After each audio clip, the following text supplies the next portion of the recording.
When viewers watched the funeral scene in Heated Rivalry, many thought they saw brownies on the table, and Russian fans immediately started joking about the famous memorial brownie. Sorry, I lose it every time I hear memorial brownie, and to be honest, it became one of my favorite jokes in this fandom. So, but this scene actually contains a very real cultural tradition, one that goes back hundreds of years. So I thought it would be interesting to take a closer look at the cultural tradition behind that scene. There is even a Russian word that doesn't really translate into English, помянуть. It means to remember the dead. But traditionally, remembering someone doesn't happen only through words, it happens through a shared ritual, eating and drinking together. Memorial gatherings are not just about bread and vodka. Traditionally, there are several dishes that appear again and again on the table. One of the most important ones is kutia, a dish made of grains, rice, honey, and sometimes resins. In many traditions, it symbolizes life, memory, and the cycle of rebirth. You might also see blini, что за блины? Blini, like thin pancakes, which historically symbolize the sun and the cycle of life. And sometimes kisel, it's a thick fruit drink that has been part of Slavic ritual meals for centuries. So the memorial table is not a random food, it's a ritual meal. Every element is connected to remembrance. If you enjoy this kind of deep dive, consider subscribing.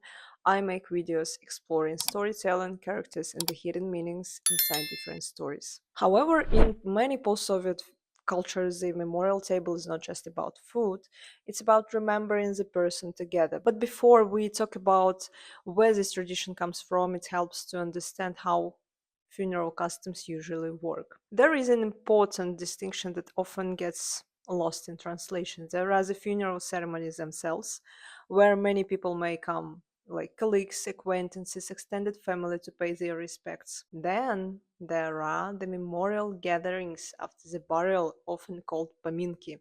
These gatherings are usually much smaller and reserved for the closest family and friends. And the purpose of this gathering is not just to support the family, but to collectively remember the person who passed away. And this is where some of the most symbolic elements of the memorial table appear. In many post Soviet cultures, there is a tradition of placing a small shot of vodka with a piece of dark bread during memorial gatherings. Sometimes this memorial table gets described in very practical terms like cheap bread, simple food, and vodka, but that kind of explanation misses the point of the tradition entirely. This custom actually comes from very old rituals of remembering the dead. And in ancient Slavic traditions, funeral ceremonies often included communal meals where people symbolically shared food with the spirit of deceased.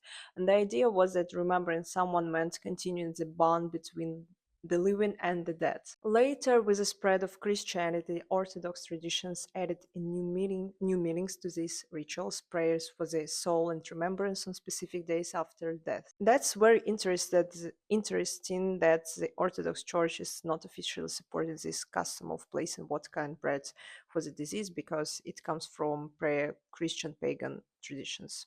But still, it is very common in everyday culture. And then the Soviet period added another layer. Because religion was restricted for many decades, many families continued these traditions in more like informal and cultural ways rather than strictly religious ones. So what we see today is actually a blend, a mix of ancient pagan symbolism, Orthodox religious practices, and Soviet era cultural habits. Another important part of the tradition is that remembrance doesn't happen only once. It's in many Orthodox and post-Soviet cultures, people gather again on the third, ninth, and 40th day after a person passes away. These dates come from religious beliefs about the journey of the soul after death. The third day symbolizes the first stage of the soul departure from the physical world and is also connected to Christian symbolism surrounding the third day after death. The ninth day is traditionally associated with the soul's passage through spiritual realms and prayers for its peace. And the 40th day is considered the most important one. In Orthodox belief, it marks the moment when the soul completes its journey and its final fate is determined. So that's why families often gather again on these days to pray, to remember the person, and to symbolically share food together.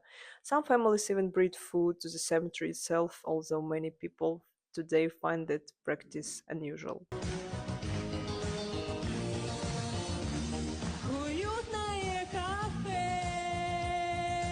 And yes, Russian internet humor can be very dark sometimes, and now you can understand one of these jokes too.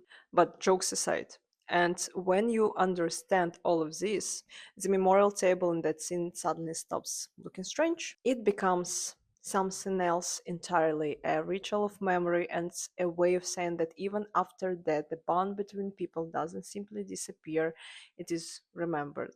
If you are interested in the characters themselves, I actually talked more about Ilya's family dynamics in another video, and I also did a deeper breakdown of his father's personality and how it shapes the story. So, if you want to explore that side of narrative, you can check those videos out as well. So the memorial table itself feels very similar. Simple food, vodka, and dark bread. In the background, you can even hear a famous Soviet song Cranes performed by Muslim Magamayev, which is deeply associated with mourning and remembrance. There are also small visual details that help create the atmosphere, like decorative tassels in the doorway, which are very typical in older apartments. The only detail that slightly surprised me was the absence of a portrait of the father with a black mourning ribbon, something that is very common in many memorial settings. Instead, we see a framed inscription and his medals displayed nearby, which seems to serve a similar purpose, honoring the person who passed away. So, despite the memorial brownie joke, this scene actually captures the spirit of a real cultural tradition surprisingly well. And sometimes small details like this show how stories travel between cultures and how easy it is to misunderstand them if you don't know the traditions behind them.